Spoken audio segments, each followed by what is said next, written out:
So hello everyone. Today we are going to discuss what is coordinating conjunctions. So what is conjunctions? So a conjunction joins a words or a group of words in a sentence.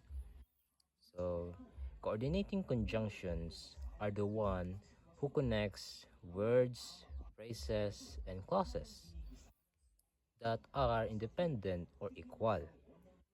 So now, how we are going to use coordinating conjunctions. So we have these three examples of coordinating conjunctions. These are and, or, and but. So ngayon, kailan ba tayo gagamit ng and? Use and when you mean to say in addition to. So, ibig sabihin, meron kang dinadagdag dun sa mga sinasabi mo or dun sa mga words. Use or if to indicate a choice, no? A choice between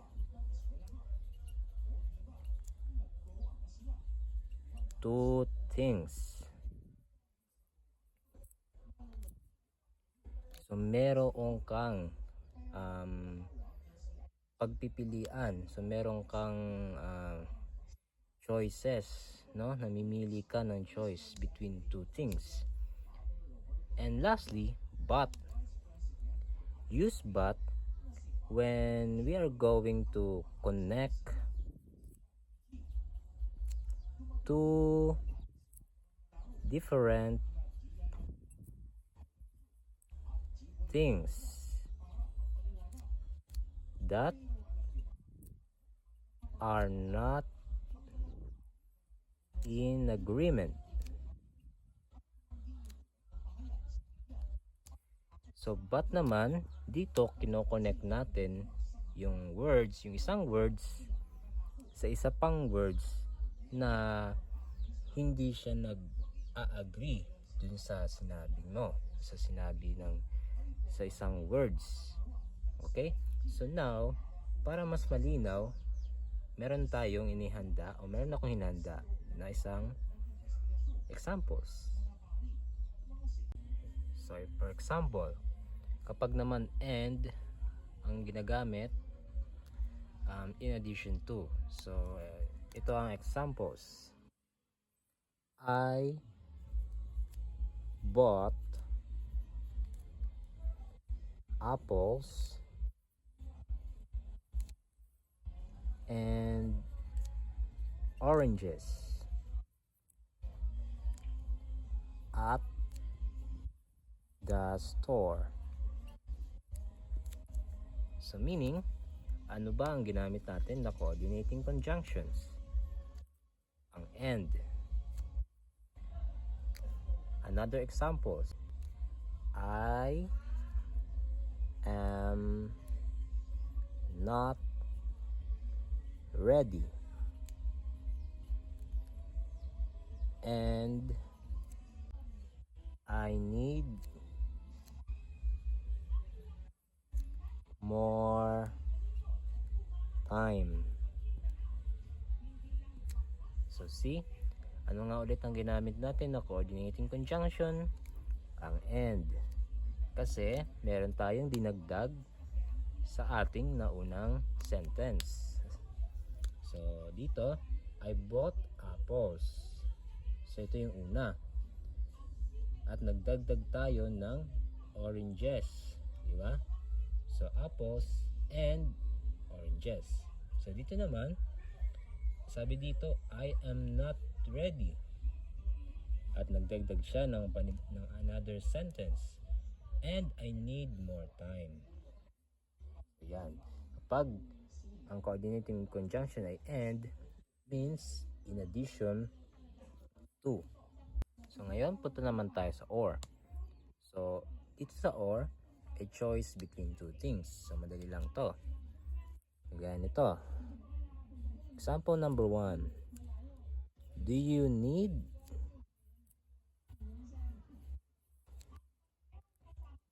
a red one or the blue one?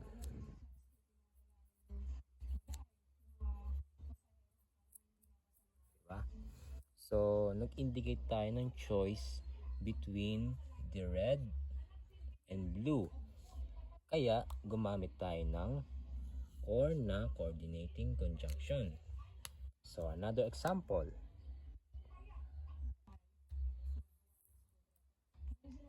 Do you want to stay at the party or go home? So, see, gumamit tayo ng or coordinating conjunction. But why?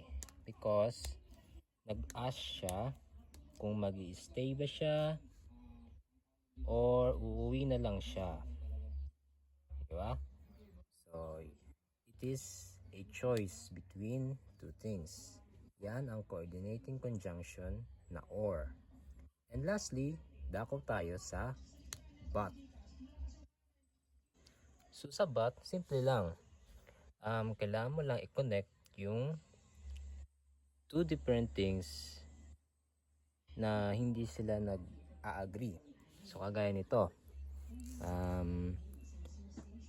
I want to see a movie, but I am very tired. So, see, ginamit natin yung coordinating conjunction na but kasi dito sa una-una, gusto niyang manood ng movie. Pero, siya ay pagod na. So, last example ay I was angry, but I did not show it. So, gumamit ulit tayo ng but dahil siya ay angry. So, siya ay galit. Pero, yun na si pero, si but. Pero, hindi niya yun pinakita. So, ngayong alam mo na kung ano ang mga coordinating conjunction na and, or, and but. Pwede ka bang magbigay ng halimbawa or examples sa comment section? Okay, so yun lang. So, thanks for watching and see you on another video.